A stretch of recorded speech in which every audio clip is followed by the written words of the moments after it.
Looking for a sub $400 katana that's hand forged and comes razor sharp out of the box? Take a look at the Shinto Oni Katana by Balaur Arms and Kult of Athena.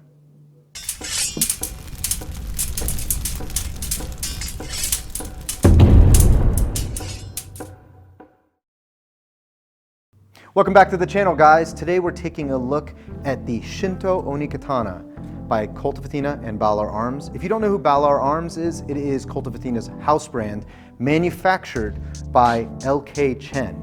LK Chen's been blowing up the sword spot with affordable and high quality swords. As a Kenjutsu practitioner, I have had a lot of different sharp blades in my collection over time, ranging back from the first generation Hanwei Practical Plus katana to some modern reproductions and even a custom-made blade that I designed myself. But Kult of Athena was nice enough to send us this blade for review, and we're going to do our very best to be as unbiased as possible, because if I don't like something about this sword, I'm going to tell you. I think that us as the sword community, it's important for us to be honest with manufacturers so they can improve their swords. And LK Chen has shown that they are interested in hearing our feedback and making their blades better.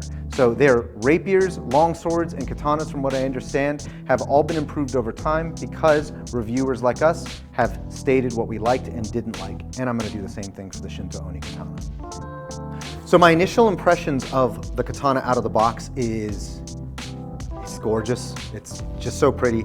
Dark blue is my favorite color, so when they sent this to me, I didn't ask for this specific one. I was elated. I love this color scheme, and I actually really like how the horn on the end and the opening of the saya is a different color than the rest of the scabbard itself. If I'm using Japanese terminology, I'm going to try to mix them in with English so that you, the viewer, can be on the same page. The saya, or the scabbard, is really, really well made. I've been messing around with it and drawing with it, and it hasn't started coming apart like here or here. Nothing's fallen apart. And the most eye-catching part of this saya is this rattan wrap right here. It's a different wood that's wrapped around, and then it is covered in a lacquer or paint, which just makes it stand out. That blue popping off from the black mixed with the tan of the horn is just a beautiful combination. The sageo, or the cord, is pretty standard material. It doesn't feel any different than any other katana I've ever purchased. It's not bad, it's not good, it's just a normal sageo cord, which you would unravel and tether it to the other side of your hakama pants. I like the way the tsuka ito, the wrap, feels. There isn't any asymmetry with this. Sometimes if you see more poorly made katanas, the tsuka ito, or the wrap, is going to be very uneven, and the little triangles that are poking out, you'll notice that it's just not well wrapped. This is very tight. I'm not feeling anything move, so the wrap is good. And the furniture of the sword itself is very attractive. The tsuba itself has inlays that are made of what I assume is brass, both white brass and more yellow brass, and it's just very, very pretty. And this is the first katana I've ever owned that has a square tsuba or handguard. Most of my katanas are round. I think most of the katanas you find on the market have round ones. And the blade itself is gorgeous. The hamon shines brightly. You can see it. It's well polished, and it's so attractive looking. There's no ugly secondary edge on this. It's all one geometric shape and sharp, very sharp. Even where we cut, it's still extremely sharp. The yokote, or the tip geometry, is what we call geometric. It's not etched on to make it look like there's a geometric differentiation between the tip and the blade. It actually does slope down to the tip, which is great because cheaper blades are usually the ones that have the non-geometric yokote up here. And the bohi, or the fuller, is evenly ground on both sides. I'm not seeing one side being longer than the other, which is very, very nice. Attention to detail is great. One of the swords I wanted to compare this to is the very first katana that I ever bought when I was 14, and this is a Generation 1 Hanwei Practical Plus katana. It's practically an antique of modern Kenjutsu. And you can tell that manufacturing has gone a long way, because this used to be the sub $400 katana that you could buy Now, this is the sub $400 you can buy, and the way the hamon looks, the polish, the fitting of everything, it's just amazing that this is now the standard for affordable cutting blades. The finish looks great. The hamon is so prominent because if I look at my older Hanwei, the hamon's real, but it's just very murky and cloudy looking. It's probably just due to a lower end polish, and there is some etching that they did to it. This one looks like something that you would find in Japan. This looks like what you would see in movies, what you would see in anime. It's just really cool. Both have good fitting, but you can feel the rattle, a little bit of rattle. I mean, this one was bought in 2002, so it's a much older blade, but everything just looks plainer on this one. This one has a lot more ornate features. Everything is very, very tight, and it feels very good. Heft-wise and feeling-wise, they're on par with each other because most modern katana reproductions feel very similarly. There are newer ones coming out that are longer and thicker and bigger that may have changed that, but if you're getting a standard katana, they all feel somewhat similar. The point of balance is about 4 to 5 inches from the guard itself, and this is right on point with the Practical Plus katana. They don't really differ all that much in point of balance. The Balaur Arms katana comes out to 2 pounds and 3 ounces, which is lighter than the Hanwei katana. This is very interesting because the Hanwei katana is a bit lighter at 2 pounds 2 ounces, but it has no fuller on the sides of the blade. It is full-bodied. So how does it feel in the hands? It's very, very controllable, very stoppable. Katanas, unlike European blades, can be a little front heavy because it is a much thicker blade. So if you're not used to swinging around a katana for the very first time, it can throw its weight a little bit more than, say, a well-made longsword will. But this katana is still very easily stoppable on the dime. It's not dragging me below or forcing my shoulder to follow. So this is something that I can do for a while. It's not light. It's not going to feel like a rapier and being able to have that tip control. It is a slashing sword. So you're gonna feel some of that drag following through because the weight is gonna do a lot of that cutting for you. It just feels good. It feels like a very well-made sword. It doesn't feel clunky. The fitment with the saya is tight out of the box. And why that's important is I don't want my blade falling out. I don't want it to fall out. So the fitment between the collar of the saya and the habaki, this little brass piece right here, is extremely important. I've never bought a katana where the fitment was poor, but I have used older katanas that have been beat up pretty bad, that they just fall out, and that's not good. Let's go over to the Meyer Square and see how this thing feels when I throw multiple cuts. I like using the Meyer Square when we train, just because it's a good way of aligning my edge, training me on edge alignment for literally any cut that you can do with a sword. So normally we do this with European blades. Let's try it with the katana.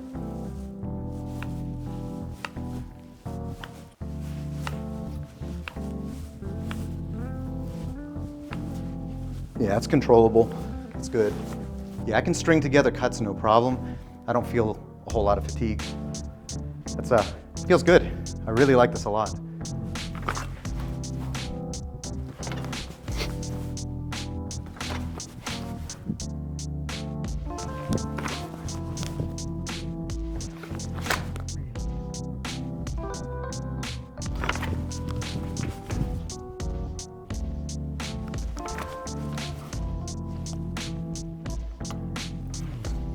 So how sharp does this thing come out of the box? Let's find out. To the touch, it feels very sharp, all the way through, all the way to the end. So I assume that this is going to cut very well. Let's give it a try. Wrong paper, I think. Oh, okay. So this is a thicker cardstock, so it's going to cut a little different than the printer paper. Let's try that again. Okay, that's actually pretty sharp. Ooh, that's sharp. Let's try it on some thinner paper. Let's see what happens. All right, so we're back with the thinner printer paper. We're gonna see if this can cut through and not tear it. So here we go. Ooh, a little teary, let's see. There we go, it was just me. Getting the right angle.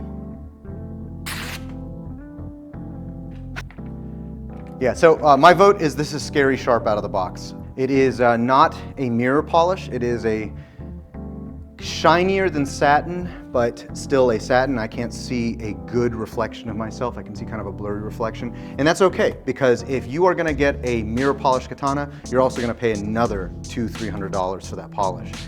Polish does affect how well things cut, but I think this sword is probably gonna cut just fine.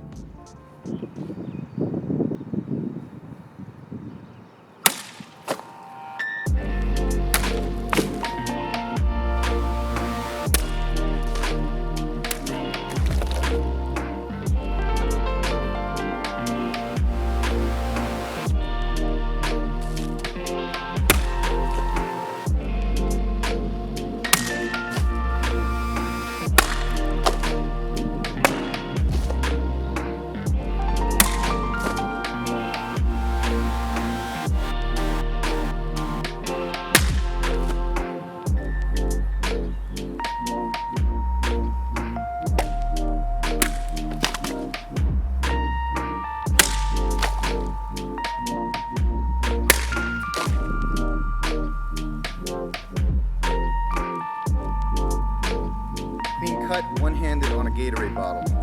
That's sharp.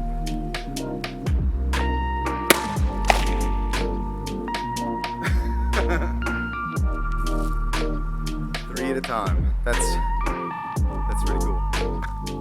All right, so we have our very, very professional cutting stand here because we don't have our other cutting stand, and it's just, guys, it's a work of art. Take a look at that. I have no idea if we're actually going to be able to cut using this. It's held together by tape and a sledgehammer, but we're going to make it work.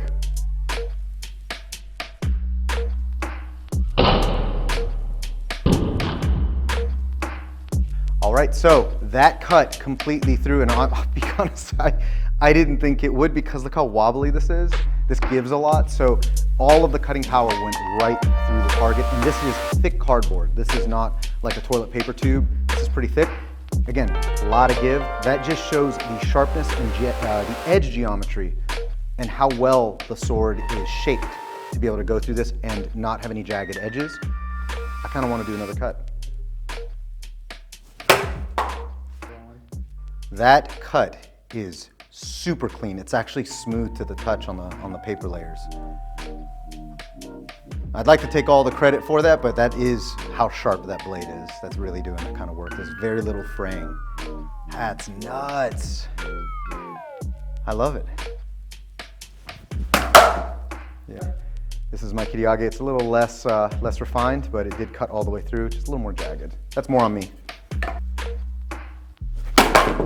So clean cut up until about the center, and I was expecting that.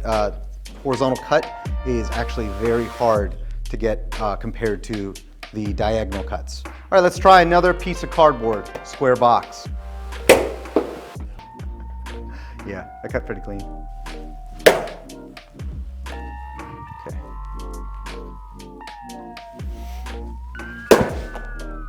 So that one actually went cleanly through, barely felt it. The horizontal cut is one of the hardest cuts because gravity's not helping it, and you're not getting that shearing angle that helps with actually getting into the target. So the fact that I was able to get a horizontal cut very cleanly on this means that this blade is very, very sharp.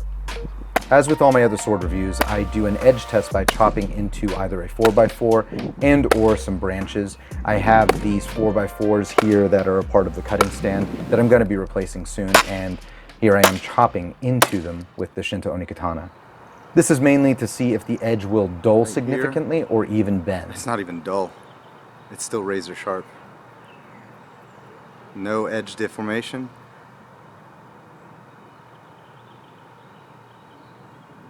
Smooth. It's completely smooth. Thank you guys for joining us on the review of the Shinto Oni Katana by Balaur Arms and Kult of Athena. What do I think? This is an amazing value for a katana. It's beautiful, so a collector is going to be proud to have it in their collection and show it off to people, but it's also extremely functional. It's made out of a great steel. It cuts like a razor right out of the box, no rattle, and the fitment to the saya is amazing. So any practitioner is going to feel very confident in their purchase. We weren't able to destroy it even with our light torture test, and all of it still looks very good and it's still razor sharp. I really don't think you can get better for the price, and if you take a look at its competitor, the old Hanwei Practical Plus Katana, it's around the same price on Kult of Athena. This just looks so much, there's just more that comes with it. Look at the saya, look at the sword in the hamon, how prominent it is, and how it feels. It feels like a more expensive sword for what you get. Highly, highly recommend the Shinto Oni Katana. I'm trying to find something wrong with it, to be honest. I'm trying to be, I don't want you guys to think I'm shilling for Kult of Athena, because if there was something I didn't like with this, I would just tell you. I would just tell you right off the bat, because I know that LK Chen would improve it. But for the money, I can't really complain. If this were a $600 or $700 katana, I may have wanted other things on it, such as a better polish, but it's just a very high quality sword for the price, and I think it's just very accessible, so buy with confidence. If you guys like Japanese martial arts material like this and you want to see more, please let me know in the comments below. And also don't forget to slash that like and subscribe button.